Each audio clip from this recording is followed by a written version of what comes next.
देखने की profit taking बढ़ गई है। गार्डन रीच जो है अब 5.5% गिरकर दिन के निचले स्तरों के आसपास है।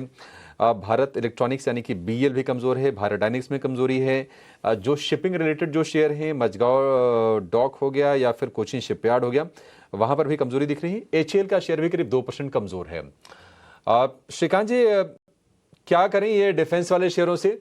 मान लीजिए ट्रेडर हैं या फिर जो पोजिशनल जिनकी बाइंग होती है, क्या अब समय आ गया है कि निकल जाएं? तेजी फिलहाल के लिए हो गई है? तो देखिए अभिषेक जी, वैसे इनमें जो एक मोमेंटम था उस मोमेंटम को डेफिनेटली ब्रेक लगते हुए दिख रहा है। स्टॉक्स में एक कंसिस्टेंट हमने पिछले 3 या 4 दिनों से गिरावट देखी है और अपने इंपॉर्टेंट लेवल्स को ये तोड़ने के कगार पे है। तो मुझे लगता है कि इसमें डेफिनेटली स्टॉप लॉसेस जो भी रहेंगे based on averages, based on trend lines, मुझे लगता है उसे काफी टाइटली फॉलो करना चाहिए, क्योंकि वैसे स्टॉक काफी चल चुके हैं। इन टर्म्स ऑफ वैल्यूएशंस भी काफी एक्सपेंसिव है। और अगर इसमें जो न्यूज़ फ्लो था, अगर उसी न्यूज़ फ्लो में अगर ब्रेक लगता होगा, तो फिर मुझे लगता है कि हम इस पर्टिकुलर सेक्टर में कुछ करेक्शन देख सकते हैं। तो जो शॉर्ट टर्म ट्रेडर्स हैं, जिन्होंने कुछ पोजिशनल ट्रेड्स लिए हैं, उनके लिए डेफिनेटली मैं कहूंगा कि स्टॉप लॉस रखना बहुत ज़रूरी है। इसे और राइड करने की ज़रूरत नहीं है, कोई एक स्टॉप लॉस बना लीजिए। जैसे मैंने अभी थोड़ी देर पहले एक एचएएल को देखा था और उसमें मुझे लग रहा था कि स्टॉप लॉस होना चाहिए 4,700 रुपए का।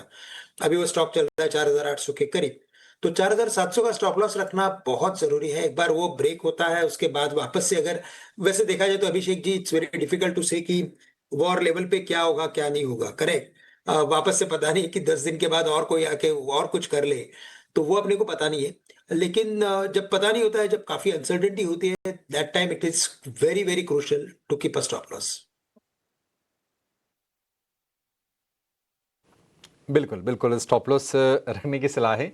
और श्रीकांत जी, किसको पता है मार्केट का कल क्या होगा? नहीं पता है। हम संभावनाओं की बात करते हैं बाजार में, और देखिए मास्टर वही है कि हाँ, जिसकी ज़्यादातर संभावनाएं ठीक निकल जाएं।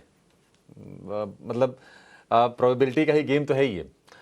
25,237 ये निफ्टी का लेवल। आईटी के शेयरों से आज सपोर्ट अच्छा मिला है, चाहे मिड कैप की बात कर लें या फिर लार्ज कैप की बात करें। कुछ और स्टॉक्स की बात करेंगे। एक छोटे से ब्रेक का वक्त भी होना है, लेकिन ब्रेक पर जाने से पहले आपको बता दें कि सत्ता के गलियारों से लेकर सड़क तक जानलेवा गर्मी जो है बड़ा मुद्दा है। लू और बेतहाशा गर्मी जो अब न्यू नॉर्मल बन चुकी है। आईएमडी बार बार ऑरेंज और रेड अलर्ट जारी करता रहता है।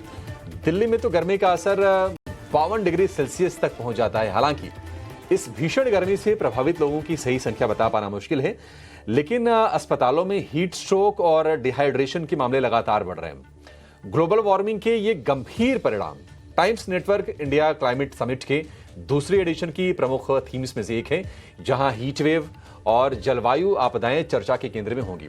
तो जुड़िए हमारे साथ 27 जून को नई दिल्ली में, जब देश विदेश के लीडर्स और क्लाइमेट एडवोकेट्स एक साथ आएंगे ताकि एक टिकाऊ और सुरक्षित भविष्य की राह तय की जा सके। एक छोटे से ब्रेक के बाद फौरन हाजिर होंगे।